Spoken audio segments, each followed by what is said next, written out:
Welcome to orchid Bangladesh. আজকে আপনাদেরকে দেখাবো অর্কিড কেনার পরে কি করতে হয় এর দ্বিতীয় পর্ব।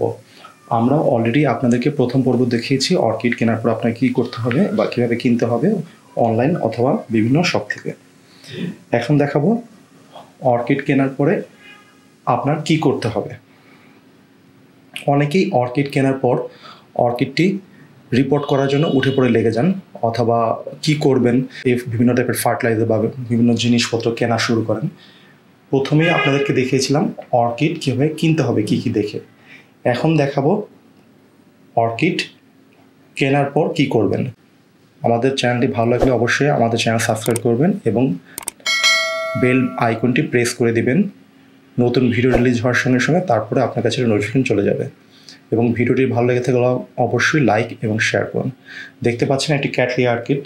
আপনাদেরকে এর আগে ক্যাটলিয়া অর্কিডের 1 বছর পরে খালি সেট থেকে ফুল আসা নিয়ে একটি পর্ব দেখিয়েছিলাম, এবং ওই অর্কিডের ফুল হচ্ছে এটি। আপনাদেরকে বলেছিলাম ফুলটি কেমন হয়, ফুলটি বড় হয় না ছোট হয়। না, ফুলটি নর্মাল আকারেই হয়েছে এবং ফুলটিতে খুব সুন্দর স্মেলও আছে, ফুলটি দুর্বল হয়নি।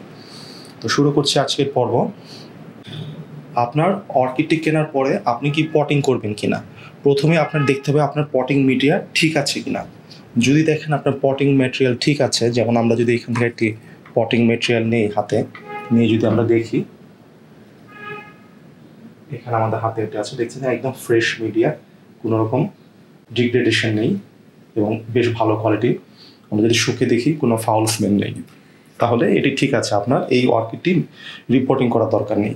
কিন্তু যদি এমন হয় আপনার এটি এমন একটি মিডিয়াতে লাগানো, যেমন ফেলেনপসিস হয়তো আপনি বাকি ফেলেনপসিসগুলো এই ধরনের কোকো চিপসে লাগিয়ে দিয়েছেন, এই ধরনের ছোটো ছোটো চিপসে লাগানো, কিন্তু আপনি যেটা কিনে এনেছেন এটা স্প্যাগনাম মসে রাখা।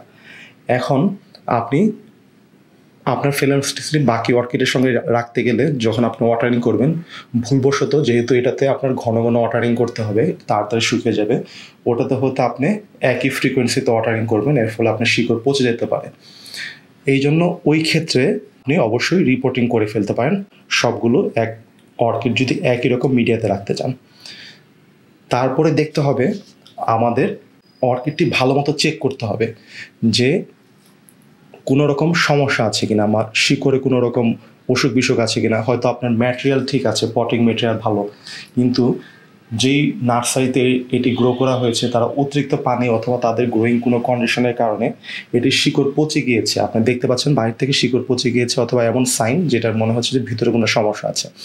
ওই ক্ষেত্রে অবশ্যই আপনি পটিং মিডিয়া থেকে উঠিয়ে শিকড়গুলো দেখবেন। যদি দেখেন শিকড় পচে গিয়েছে, ওই ক্ষেত্রে শিকড়গুলো কেটে ফেলে দিয়ে আপনি হাইড্রোজেন পারঅক্সাইড অথবা কোনো ধরনের সিস্টেমেটিক ফাঙ্গিসাইড দিয়ে ক্লিন করে আপনি ফ্রেশ মিডিয়াতে রিপোর্টিং করে দিতে পারেন। এবং অর্কিড প্রয়োজনের সময় যে কোনো সময় রিপোর্টিং করা যায়, এবং আমাদের দেশে যেহেতু ওইভাবে কেমন শীত পড়ে না, এই জন্য আমাদের দেশে সারা বছরই অর্কিড রিপোর্টিং করলে সমস্যা হয় না।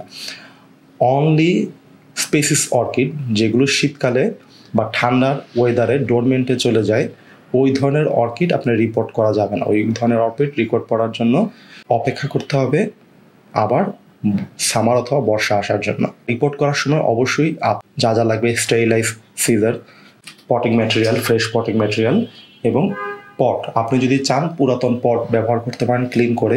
যদি আপনি একটু সাবধানতা চান, ওই ক্ষেত্রে ব্লিচিং সলিউশন এবং পানি মিক্স করে পরিষ্কার করে ভালো মতো ওয়াশ করে নেবেন। যদি মাটির পট হয়, ওই ধরনের পট ব্লিচিং সলিউশন অথবা কোনো ধরনের সাবান দিয়ে পরিষ্কার না করার চেষ্টা করবেন, কারণ ব্লিচিং সলিউশন মাটির পটের ভিতর লিচিং করে যাওয়ার সম্ভাবনা থাকে এবং প্লান্টটা লাগানোর পরে ব্লিচ থেকে প্লান্টের ক্ষতি হওয়ার সম্ভাবনা থেকে যায়। তারপর যেটি করতে হবে, আপনার নতুন অর্কিড লাগানোর পরে প্রথম 1-2 দিন পানি দেওয়া থেকে বিরত রাখতে হবে, কারণ অলরেডি আপনি যে মিডিয়াতে লাগাবেন মিডিয়াটি আগে থেকে ভিজিয়ে রাখতে হবে। প্রথম 2-1 দিন পানি দেওয়া বিরত রাখতে হবে, অ্যাটলিস্ট যদি সম্ভব হয় 4-5 দিন বা 7 দিন পানি না দেওয়া বেটার। এবং এই সময় অর্কিডটি ব্রাইট রৌদ্র এবং আলো থেকে একটু ঠান্ডা ছায়াযুক্ত স্থানে রাখতে হবে। 7-8 দিন পরে আস্তে আস্তে আপনি নর্মাল জায়গায় নিয়ে আসতে পারবেন। এই সময় কোনো ধরনের ফার্টিলাইজার দেওয়া যাবে না এবং চেষ্টা করতে হবে 7 থেকে 10 দিন ফার্টিলাইজার না দেওয়ার জন্য। এরপর থেকে আপনি নর্মাল রুটিন অনুযায়ী সব কিছু করতে পারবেন এবং 15-20 দিনের ভিতরে আপনার নতুন শিকড় আসা শুরু করবে, ডিপেন্ড অন আপনার ভ্যারাইটি অনুযায়ী। এই হচ্ছে অর্কিড কেনার পরে কেয়ার এবং মেনটেন্যান্স। এবং আরেকটা জিনিস খেয়াল করবেন, আপনি যে অর্কিডটি কিনে আনবেন ওই অর্কিডের প্রয়োজন অনুযায়ী আলোর ব্যবস্থা করবেন। আপনার যদি এটা লো লাইট অর্কিড হয়, ওটা লো লাইট এরিয়াতে যদি আলোর পরিমাণ বেশি লাগে ওটা হাইলাইট এরিয়াতে রাখতে পারেন। আজ এই পর্যন্তই। ভিডিওটি ভালো লেগে থাকলে অবশ্যই লাইক এবং শেয়ার করবেন এবং আমাদের চ্যানেলটি সাবস্ক্রাইব করবেন। এবং আপনারা কোন ভিডিও দেখতে চান আমাদের নিচে কমেন্ট বক্সে লিখে জানাবেন। অধিকাংশই ভিডিওগুলো ভিআর সাজেস্টেড, সো আপনাদের সাজেশনের উপর বেস করে আমরা নেক্সট ভিডিও তৈরি করার চেষ্টা করব। ধন্যবাদ।